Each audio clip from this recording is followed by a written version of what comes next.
ছেলেকে স্কুলে রেখে এসে এই যে বাড়িতে চলে এসেছি। এখন এই বিছানাগুলো গুছাবো, তারপরে সব কিছু গুছিয়ে টুছিয়ে বাকি অনেক কাজ আছে সেগুলোও করব। তাই এসেই দেখো আগে একটুও বসলাম না, আগেই খাটটা গুছিয়ে নিলাম। ও ঘরের খাটগুলোও গুছিয়েছি। কোনো কিছু কিন্তু মেয়েদের তুড়ি মেরে হয় না। যতই আমরা ভিডিওর মাধ্যমে দেখাই অল্প সময় হয়ে যায়, কিন্তু সেটা কোনো দিনই হয় না। সেটা যারা যারা করো তারা তো জানোই, কোনো দিন তুড়ি মেরে কাজ হয় না।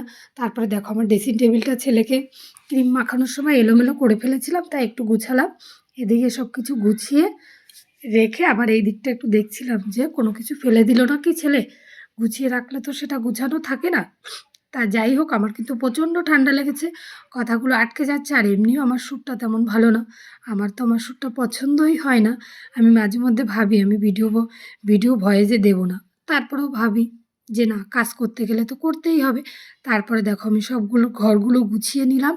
এবার যাব রান্নার ওখানে। কিছু বাসন ছিল সেগুলোও মেজেছি।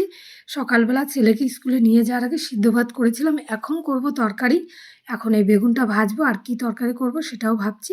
আর এই ফ্লাক্সে একটু জল গরম করে রাখবো, তারপরে দুধ ছিল সেটাকে একটু জাল দেব। তারপরে দেখো আমি আবার রেডি হয়ে ছেলেকে টিফিন খাওয়াতে যেতে হবে, আবার আনতেও হবে।